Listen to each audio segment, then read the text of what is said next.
안녕하십니까. 신의균의 국방TV 데일리 디펜스입니다. 오늘도 역시 아주 중요한 주제로 여러분들과 대화를 나눠보겠는데요. 자, 미국이 문재인에게 북한에 대한 플랜 B를 경고했나? 라는 제목을 붙였습니다. 지금 미국의 양대 정보기관 최고 수뇌부가 연이어 한국을 방문했는데 과연 무슨 이야기를 했을까? 라는 것인데 제가 여러 가지 정황을 봤을 때 결코 문재인 정부 그리고 지금 현재의 북한에게 우호적인 그리고 긍정적인 이야기는 하지 않았을 것으로 본다라는 정황이 여러 군데 있습니다. 그런 것들 종합해서 왜 이렇게 생각을 하는지 그리고 지금 또 어떤 군사적 움직임이 있는지 알려드리도록 하겠습니다. 자, 사흘 간격으로 연쇄 방한하는 미 정보 수뇌부 도대체 왜 오냐라는 거 아니겠습니까? 에브릴 헤인즈 미 국가정보국 DNI 수장이죠. 여기는 미국의 17개 정보 어떤 기관들의 총 수장입니다.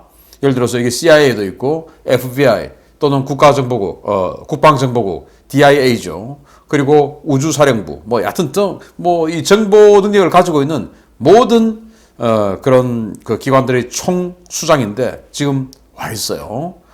그리고 윌리엄 번스 CIA 국장이죠. 이런 그 정보를 수집하기도 하고 또 공작을 실제로 진행하기도 하는 바로 그죠. 그래서 헤인즈가 와서 우리끼리만 하는 게 아니고 또 일본 내각조사실 그 조사 정보관을 불렀습니다. 우리로 치면 국정원장이죠. 불러서 한국에서 지금 같이 회담을 하는데 우리 국정원장하고 그건 뭐냐? 일본도 지금 이 북한 핵 문제 중요한 그런 당사국이다라는 거 아니겠습니까? 그러니까 일본 내각조사실 수장을 불렀다라고 하는 것은 이 지금 북한 핵 문제는 한국 니들만의 일이 아니다. 이건 여러 이해관계 당사자가 있는 것이니까 니들만 콩나라 판나라 이거 해달라 저거 해달라 말하지 마라. 다 지금 해당되는 이야기다. 지금 북한이 보여주고 있는 저 핵무기 운반체들 저거 니들만 때리는 거 아니지 않느냐 라는 겁니다. 자, 그런데 이렇게 이 미 정보 수장들이 연이어 방한하는 그때 CIA 국장이 문재인을 만나기 직전에 미국 국방부, 그 중에서도 국방부 정보국이죠. DIA는 정말 놀라운 보고서 노스 코리아 밀리터리 파워라는 보고서를 발간했는데요. 여기 보시면 그러면 여기에 나와 있는 이 주제들을 이렇게 읽어보면 이번에 번스나 CIA 국장이나 DNI 국장이 와서 한국에서 도대체 무슨 이야기를 했을까? 또 어떤 이야기를 하기 위해서 이렇게 뒷받침을 할까라는 걸 우리가 알 수 있죠. 그러면 여기에서 북한 핵 관련한 어떤 핵심 문장을 한번 보겠습니다. 10월 15일 날 발간한 보고서입니다. 북한 지도자들은 핵무기를 체제 생존을 위한 핵심으로 보고 있으며 핵무기를 탄도미사일과 통합하고 핵무장한 미사일이 안정적으로 기능하도록 하는 게 북한의 궁극적인 작전 목표다. 그래서 북한 지도자들은 일단 핵 능력을 공고히 하는 것이 그들의 목표다라고 전제를 하면서 북한의 대량살상 무기 기반 시설의 일부 해제는 가역적으로 이루어진 것으로 언제든지 복구가 가능하며 우리는 영변과 다른 핵시설들에서 완전한 비핵화와 일치하지 않는 활동을 계속 관측 중이다. 그러니까 북한이 트럼프 대통령과의 회담 이후로 지금 핵 활동을 안 하고 있다. 그걸 평가해달라라고 지금 문재인 정부가 계속 주장하고 있죠. 그런데 그거 아무 의미 없다. 쇼다. 그래서 그 기반시설, 핵 관련한 기반시설의 일부 해제는 가역적이다. 즉 언제든지 마음만 먹으면 가동시킬 수 있다. 그러니까 지금까지 했던 그것들은 쇼고 아무 의미 없다라고 이렇게 규정을 합니다. 그러면서 지금 영변을 비롯한 북한의 핵단지에서 비핵화라고 볼 수 없는 지금 핵을 계속 개발하고 있는 여러 가지 활동을 우리는 보고 있다라고 이야기를 하는 겁니다. 그러면서 북한의 국가안보 전략은 두 가지 주요 목표가 있다. 김씨 일가가 통치하는 주권적 독립국가로 나와 체제의 장기적 안전을 보장하는 것이 첫 번째이고 한반도에 대한 지배적 영향력을 행사할 수 있는 역량을 갖추는 것이다. 이를 위해 북한은 대량 살상 무기 능력을 유지하고 있으며 WMD 비축량과 운반체계 생산 능력을 포기할 가능성은 있을 수 없다. Unlikely to give up 이라고 했어요. 포기 안 한다. 있을 수 없다. 라고 이야기를 한 겁니다. 자, 그래서 북한은 이 두 가지 국가안보 전략을 가지고 있는데 하나는 김씨 일가의 체제 보장, 그를 통해서 김씨 일가뿐만 아니고 그 주변에 있는 이 집단 지도 체제 구성원들, 이 멤버들이 영구히 이 어마어마한 이 이권, 이 권력을 계속 유지해 나가는 것이, 그게 첫 번째 넘버원이다. 두 번째는 그러면서 한반도 전체에 대한 지배적 영향력, 그러니까 남한, 이 대한민국에 대한 영향력을 지속적으로 확대해 나가는 것이다 라는 거 아니겠습니까? 그러기 위해서 핵무기가 필요하다고 본다. 그렇기 때문에 그들은 이 핵무기를 포기할 가능성은 없다라고 미 국방정보국이 분석했고, 그 보고서를 CIA 국장이 방한해서 문재인을 만나는 직전에 이렇게 보고서를 공개한 겁니다. 그러면 CIA 국장은 문재인 대통령에게 뭐라고 했겠습니까? 우리 국방부에서 이렇게 분석했는데 당신 말이야 지금 뭐 종전선언이다 뭐다 이렇게 이야기하는데 어떻게 핵무기를 가지고 우리를 죽이려고 하는 이 한반도를 전체적으로 지배적인 영향력을 행사하려고 하는 이 자를 어떻게 종전선언 해준단 말이냐? 그럼 말이 되냐? 라는 중요한 근거가 되는 거 아니겠습니까? 그래서 지금 뭐 일부 언론들에서 나오는 뭐 아주 긍정적인 메시지 이런 거는 그냥 자신들의 내뇌 망상이다. 실제는 이런 식으로 진행되고 있다라는 겁니다. 그러면서 이 국방부 정보국의 이 DIA의 이런 경고뿐이냐? 아니다. 미국이 지금 이 정보수장들이 연이어 방한하는 이 시기에 맞추어서 연달아 계속 다른 뭐 국무부 또는 뭐 다른 기관에서 계속 북한의 핵에 대한 아주 위험한 사인을 내고 있다라는 겁니다. 그래서 미 행정부의 각 기관들은 북한 핵은 지역 안보의 위협 요소, 그리고 확산, 이 비확산의 위협 요소라고 연쇄적으로 평가를 냅니다. 그래서 지역 안보의 위협 요소다. 이 말은 뭐냐면은 한국 니네들만의 문제가 아니고 이것은 지역, 그러니까 인도태평양 전 지역, 또 미국의 동맹국들, 전체 동맹국들에 대한 위협 요소이기 때문에 한국 니들의 입맛대로 우리가 희생할 테니까, 우리가 감수할 테니까 라고 주장할 수 있는 게 아니다라는 거예요. 그러면서 미국을 비롯한 전 세계가 가장 중요하게 생각하는 확산을 할 수 있는 존재다 라는 것을 부각하면서 한국 니들이 결정할 수 있는 게 아니다 라는 그런 밑밥을 계속 깝니다. 자, 9월 30일 날 국가정보국 DNI죠. 여기 산하의 국가정보위원회 고위 관계자가 이렇게 이야기를 합니다. 북핵 문제는 지역 문제고 확산의 문제다. 장기적 전략에서 우리는 북한의 핵무기 보유국 지위를 결코 수용할 수 없다는 국제적 공감대를 형성해야 한다. 이러한 공감대가 북한 지도부로 하여금 그들의 전략이 작동하지 않고 있다는 강력한 메시지를 보내게 될 것이다. 라고 지금 이 헤인스 DNI 국장이 왔죠. 그 DNI에 근무하는 고위 관계자가 북한은 북핵 문제, 지역 문제다. 그리고 확산 문제다. 라고 종합적으로 딱 이렇게 가이드라인을 쳐줍니다. 그래서 한국 니들만이 하는 게 아니다. 그러니까 그 다음날 국방부의 인도태평양 안보 차관보가 10월 1일 날 이렇게 이야기를 합니다. 최근 북한의 미사일 발사는 지역 안보 문제에 해당하는 것으로 한미일 3국 당국자들이 전화 협의를 거쳐 논의 중이며 영내 국가들의 공동 대응 방안에 초점을 두고 협력 중이다.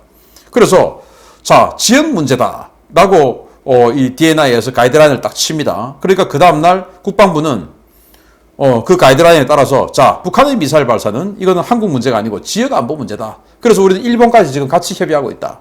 한국 니들만 이름에도 불구하고 북한 제재 해제해달라 뭐 이럴 수 있는 게 아니다 라는 이야기를 하는 것이죠. 그러면서 이제 10월 15일 CIA 국장이 오기 직전에 국무부에서 연속적으로 관련한 이야기가 또 나옵니다. 자, 10월 14일 날 네드 프라이스 국무부 대변인이 이렇게 이야기를 합니다. 북한의 핵무기와 탄도미사일 프로그램은 우리와 우리의 글로벌 파트너, 동맹들이 논의하는 집단 안보에 대한 위협이다.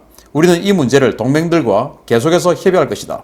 자, 그래서 북한의 핵무기, 탄도미사일 프로그램, 글로벌 파트너, 미국의 글로벌 파트너가 많죠. 일단 동맹이라고 하면 나토 있고, 그리고 일본, 한국, 호주 이런 나라들 다 동맹국으로 있죠. 이런 나라들 전체가 위협이다. 그리고 인도태평양, 지금 굉장히 중시하고 있는 이 인도태평양 지역에 굉장히 큰 위협이다. 그 나라들하고 해야 되는 집단 안보에 대한 위협이지 한국 니들과의 양자 문제가 아니다 라고 이야기하는 것이며, 또 국무부 고위 관계자는 보이스 오브 아메리카하고 이렇게 이야기를 합니다. 북한의 대량 살상 무기와 탄도미사일 프로그램은 국제 평화와 안보, 글로벌 비확산 체제 위협이 되고 있다. 그러니까 결국 이거는 이제 명확해지는 것이죠. 가이드라인을 DNI에서 딱 쳐주니까 그래, 북한 핵은 완전히 전 세계적인 미 동맹국 전체의 문제이면서 확산을 하냐 안 하냐 이제 이 문제다. 그러니까 한국 니들은 니들 주장만 자꾸 하지 마라 라는 것입니다. 그러면서 지금 이 헤인스 DNI 국장이 한국에 오는 그 시점에 굉장히 중요한 기고문이 더 힐 미 의회 전문지죠. 여기에 기고가 됩니다. 조셉 데트라니라는 사람인데 전 미 국무부 대북 협상 담당 특사예요. 현재는 대학 교수를 하고 있는데 이 사람이 의회 전문지에다 이렇게 기고를 하는데 그게 바로 헤인스 국장이 한국을 방문하는 날이죠. 자, 이 사람이 뭐라고 이야기를 했냐? 파키스탄 핵의 아버지다 라고 하는 압돌 카dir 칸 박사가 10월 10일 날 죽었습니다. 그래서 그 칸 박사를 가지고 이렇게 이야기를 합니다. 최근 파키스탄 핵 개발의 아버지라 불리는 압돌 카dir 칸이 사망했다. 그를 통해 우리는 한 개인이 불량 국가와 테러 조직에 핵 기술을 어떻게 전수할 수 있는지를 돌아볼 수 있었다. 그래서 카dir 칸 박사가 칸 네트워크라는 것을 통해서 이 파키스탄이 98년도에 핵을 핵무기를 완전히 그냥 공고화하기 전까지 계속 그 주변국들과 협조를 해나가죠. 그러면서 바로 인접해 있는 이란, 그리고 떨어져 있지만 중국을 통해서 교섭이 가능했던 북한, 이런 나라들하고 중국의 지원하에 이 칸 박사가 칸 네트워크를 통해서 핵을 공유하면서 개발해 나갑니다.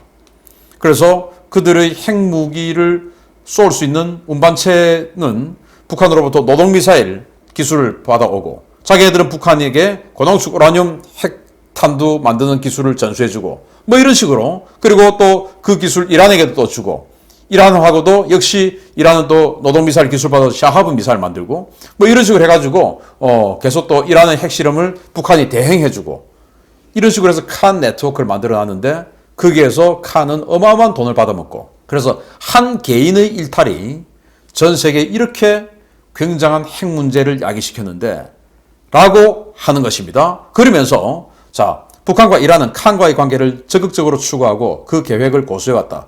이후 북한은 6차례 핵실험을 했고 핵무기용 플루토늄 추출을 위한 사용 후 핵연료 재처리도 계속하고 있으며 최소 40개, 최대 60개의 핵무기를 보유하고 있는 것으로 평가된다.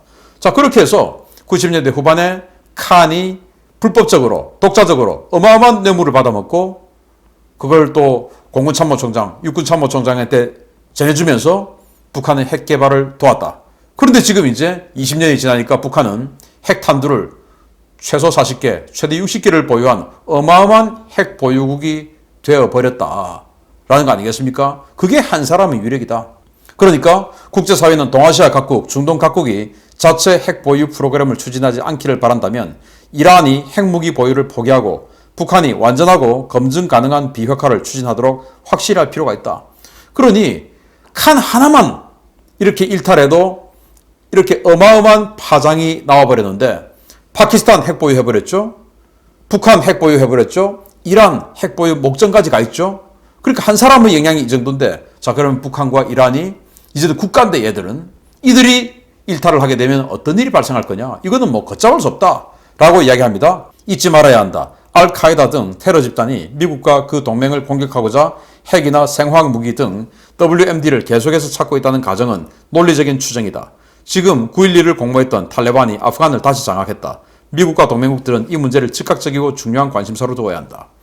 그래서 지금 9.11 테러 20년 딱 지났지 않습니까? 그런데 그 20년 만에 9.11 테러를 지원했던, 또 일으켰던 알카에다, 그를 지원했던 아프가니스탄 탈레반 정부가 다시 지금 부활해버린 것이죠. 이런 상황에서 그들과 친한 이란, 북한이 핵을 가지게 됐을 때 이제는 워싱턴 DC에 또 뉴욕에 민항기가 부딪히는 것이 아니고 핵탄두가 날아올 수 있다. 그러니까 빨리 조치해라. 이 말을 하는 것인데, 그럼 이 사람은 어떤 사람이냐? 이 데트라니는 중국과 한반도 문제에 정통한 정보 전문가로 CIA 동아시아 지부장입니다. 이었고 중국 작전 및 프로그램 총괄 책임자, 북핵 협상 특별대사, 국가정보국의 북한 미션 매니저, 국가정보국 확산방지센터장 등을 역임하며 북핵 문제에 있어서 미국 최고의 전문가 중 한 명으로 꼽히는 인물입니다. 오바마 행정부 시절부터 D&I 국장 고문으로 활동했으며 현재는 에이브릴 헤인스 국장의 수석 고문입니다. 이 사람은 아들 부시, 그러니까 2000대 초반 9.11 테러 이후에 현직에서 이렇게 CIA 동아시아 지부장을 비롯해서 이런 현직을 했고, 그리고 그 다음에 오바마 시절에 그때부터 지금까지 계속 이렇게 자문 고문을 하고 있는 사람입니다. 굉장히 전문가죠. 그가 지금 북한 핵 이거 이제 확산한다. 그러니까 긴장해야 된다라고 경고를 헤인스 국장이 한국에 오는 그 시점에 맞춰서 발표를 했다라는 게 의미심장한 것이죠. 자, 그러면은 북한보다 한국에 초점을 맞춰가고 있는 미국의 북핵 대응 전략, 저는 그렇게 봅니다. 일단 미국이 인도태평양 전략을 세우고 중국에 대한 압박을 해나가고 있는데, 북한이 지금 자신들의 핵무기를 중국을 막아주는 이 방어무기로 지금 선포를 했었고, 그 김정은이가 직접 이야기했죠. 그런 상황이기 때문에 이 북한 핵은 북한의 혼자만의 문제가 아니고 인도태평양 전체의 문제다라는 것이고, 그런 와중에 우리 편인, 우리 동맹인 대한민국이 우리와 같은 결이 아니고 저들의 방파제가 되고 있다. 그러면은 적을 공격하려고 할 때 제일 중요한 건 뭡니까? 방파제를 제거해야 되죠. 복싱을 하면 제일 먼저 어떻게 해야 됩니까? 상대의 가드를 내려야 되죠. 상대가 블로킹, 이 가드를 올리고 있으면 이걸 내려야 훅이 정통으로 관자놀이에 턱에 꽂힐 거 아니겠습니까? 그럼 가드를 제거시켜야 된다. 가드를 제거시키려고 하면 복부를 때려버려야 가드가 내려가겠죠. 그래서 복부, 즉 대한민국을 때리는, 가드를 제거하는, 그럴 대한민국 정권을 교체해야 되겠죠. 그런 결심을 하는 것이 아닌가라고 생각합니다. 그냥 아전인수격인 긍정적인 해석일 수 있는데 그렇게 되기를 기대합니다. 그러면서 미국이 이런 무기를 공개했습니다. 살짝 공개했는데요. 그냥 F-16이죠. F-16인데 이게 오산기지 소속의 F-16입니다. 우리 대한민국에 F-16, 주한미군 F-16 7공군이 한 70대 정도 있습니다. 그런데 우리 F-16, 주한미군 F-16은 회색이에요, 회색. 그런데 색깔이 좀 짙어졌네요. 이건 뭐냐? 미 공군이 가지고 있는 무기들을 보면 회색 전투기들이 있어요. 그리고 검은색 계열의 전투기가 있는데, 검은색 계열의 전투기는 F-15E 스트라이크 이글입니다. 그리고 F-22, F-35 이런 스텔스기들이에요. 그들은 뭐하냐? 주로 밤에 공격합니다. 나이트 어택. 근데 회색은 뭐하냐? 주로 주간 작전을 합니다. 주간에는 보면 하늘이 회색 계열이죠. 그래서 위장 색깔이 회색입니다. 전투기들은. 그런데 검은색을 하고 있으면 F-15K 낮에 보면 잘 보입니다. 아니, 하늘은 회색인데 검은색이 다니니까 잘 보이죠. 그런데 밤에는 F-15K 잘 안 보여요. 왜냐? 밤 색깔하고 똑같으니까. 그런데 지금 한국의 오산 F-16들이 그동안은 회색이었는데 지금 이렇게 검은색으로 바뀌었습니다. 그러면서 미국은 이게 그냥 일반 검은색 페인트가 아니고 금속 입자가 추가된 램 도료, 스텔스 도료다 라고 이야기를 했고, 이 스텔스 도료를 발음으로 인해서 이 F-16 전투기의 RCS, 레이더 반사 면적이 아주 적어져가지고 유로파이터 타이푼이나 라팔보다 더 작아진다는 거예요. 그러면 미국이 가지고 있는 지금 새로 개발한 공대지 미사일 또는 대레이더 미사일 AARGM이라고 한 200km 날아가는 레이더만 전문적으로 파괴하는 미사일이 있습니다. 이거 장착해서 밤에 그냥 때려버릴 수 있는 것이죠. 나이트 어택. 그리고 밤에 북한의 레이더 기지들을 전부 타격할 수 있는 능력, 이런 것들을 오산 기지에 있는 F-16들도 가지게 된다는 겁니다. 이제 오키나와에 있는 또는 미 본토에 있는 다른 기체들이 와서 그런 역할을 해주지 않아도 오산에서만 그냥 가도 할 수 있다는 겁니다. 그리고 또 이런 스텔스 도료, 검은색 도료를 바른 F-16은 여기만 있는 게 아니고 일본 혼슈 북부의 미자와 기지에도 F-16들이 있는데 거기에도 이렇게 검은색 스텔스 도료를 칠했습니다. 그 미자와 기지의 F-16들은 전부 시드 작전, 즉 레이더 기지를 파괴하는 임무를 가지고 있는 비행단입니다. 그럼 뭐냐? 동해에서 들어가서 북한 동쪽에 있는 레이더 기지를 미자와에서 때리고, 그리고 남쪽과 평양 지역에 있는 레이더 기지를 오산에서 갖다 때리고, 이런 전술을 하겠다. 라는 선언 아니겠습니까? 그래서 제가 오늘 그 디펜스 브리핑, 신인균의 군사 TV 디펜스 브리핑에서 이 지금 오산 F-16의 스텔스 도료에 대해서 좀 더 자세히 설명을 드릴 텐데, 아직 신인균의 군사 TV 구독 안 하고 계신 분들 9시 반에 공개가 될 테니까 그때 좀 봐주시고, 신인균의 군사 TV도 글로벌 군사 뉴스 또 소식들을 계속 알려드리니까 구독, 알림, 좋아요 좀 눌러주십시오. 자, 이렇게 해서 군사적으로 준비를 하고 있는 이 마당에 또 미국 내에서는 계속 북한은 비핵화 안 한다. 그리고 북한의 핵 문제는 한국 니네들만의 문제가 아니고 전체 글로벌 문제다. 그래서 니네들만 감수한다, 결정한다, 종전선언 하자, 하지 마라. 라는 이야기를 하면서 CIA 국장이 문재인에게 이렇게 이야기합니다. 한미 동맹 관계를 더욱 공고히 하는 데 역할을 다하겠다. 이게 그냥 뭐 너무나 당연한 외교적 수사라고 생각할 수 있죠. 그런데 한미 동맹을 지금 흐트리고 있는 자 앞에서 나는 한미 동맹을 더욱 공고히 하는 데 역할을 다하겠다. 이 말은 뭡니까? 너가 제대로 안 되도록 내가 하겠다. 이 말 아니겠습니까? 그래서 이 문재인 후임에 지금 문재인 입장에서는 이재명이 되기를 바라겠죠. 그런데 이재명은 문재인보다 더 한미동맹을 그냥 그 사람은 그냥 아예 도끼로 찍어버릴 수 있는 이런 사람이라고 생각하지 않겠습니까? 미국 입장에서. 그러면은 그렇게 이재명이가 되도록 만들어 놓으면 한미동맹 더욱 공고히 하는 게 아니죠. 당연히 한국 대선에서 니네들이 못 이기게 만들겠다. 이 말인 것이며, 이 무기 북한을 직접 주한미 공군 전력으로도 북한 직접 때릴 수 있는 이런 나이트 어택형 F-16을 최근에 만들면서 북한을 군사작전 플랜 B 할 수 있는 이런 능력까지도 보여주는 이런 상황에서 미 정보 수장들이 지속적으로 연이어 방한했다라는 것에 긍정적인 기대와 희망을 가져봅니다. 그랬기를 기대합니다. 마치겠습니다. 감사합니다.